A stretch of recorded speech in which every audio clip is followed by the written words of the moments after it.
Project Workbench. Hey, it is Matt Munson, and I'm here again with another video that I shot on a set which I found out was actually Marvel's Agents of S.H.I.E.L.D. And this was filming right outside my apartment building. These first few shots are just sort of the outside, showing all the equipment and stuff they bring in.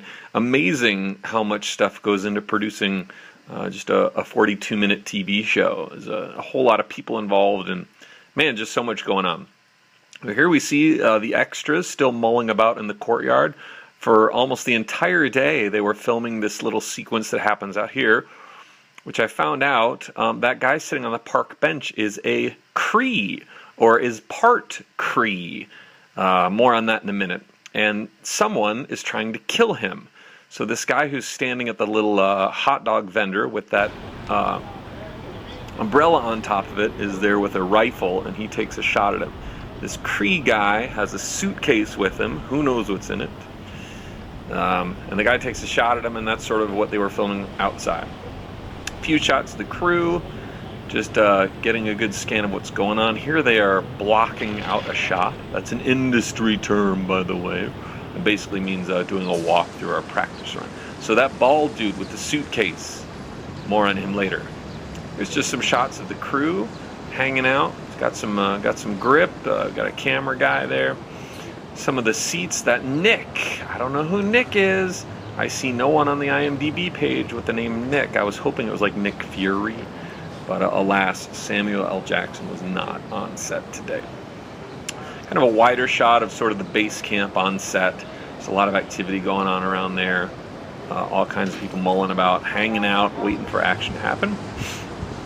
Here they're setting up. There's that guy.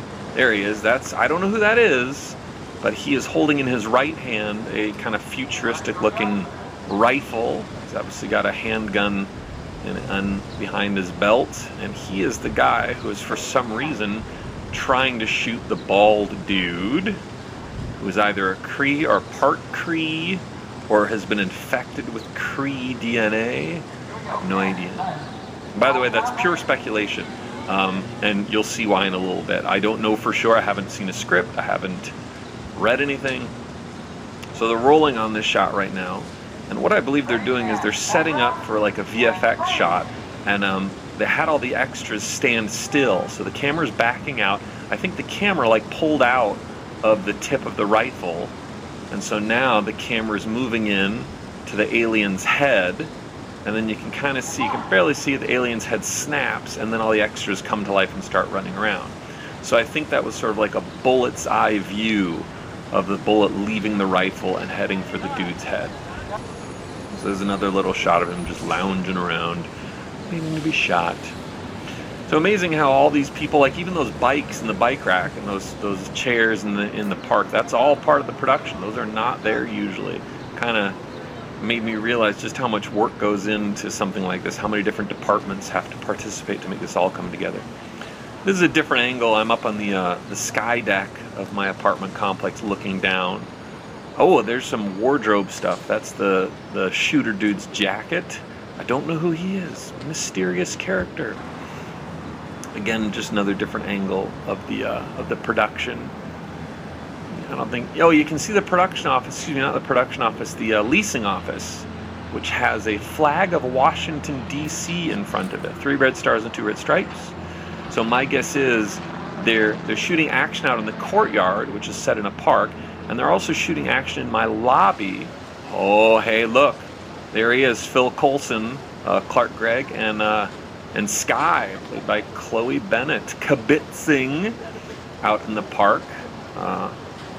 That was kind of cool. We actually saw them. Me and my friend Alan Hansard were walking in, and we saw them, and I was like, oh crap, we got to get up to the balcony to shoot some footage. And by the way, shout out to my friend Ed Wamser, who suggested, unfortunately way too late after the fact, I totally should have yelled out Hail Hydra and see if I could have gotten their attention and had them look up, but no such luck. I am not nearly as quick or funny as Mr. Wamser, but awesome suggestion. So this is kind of, again, the view from my balcony.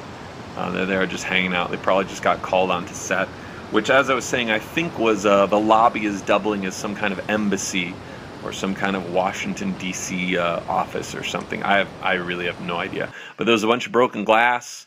There was a bunch of fire. There was explosions. So something big happened. So there's Clark. That is obviously Coulson's chair. Don't know who Nick is.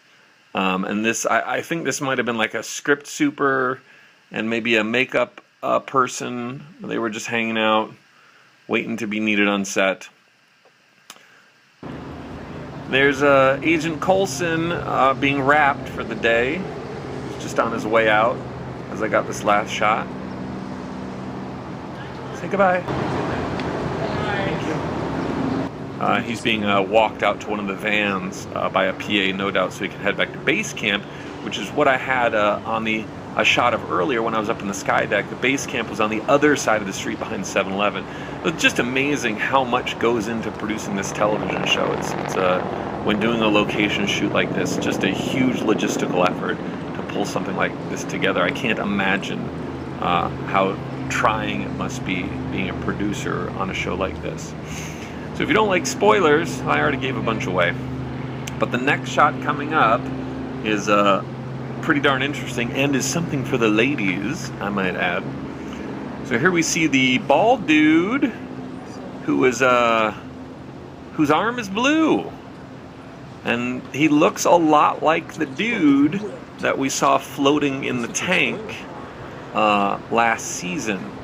I really have no idea. I don't know if like his arm is I think that's his stunt double right there. But, like, I don't know if his arm is infected with something. I don't know if, like, he's a Kree who can hide his other arm. I don't know if he's got a Kree arm sewn onto him. I have no idea. But it's very interesting. And he was both, not only was he outside getting shot at, but he is also featured in the lobby action, which has all the explosions and the broken glass and all that stuff, which I did not get any footage of. Anyhow, folks, thank you so much for watching. Let me know what you think. What do you think is the deal with the dude with the blue arm?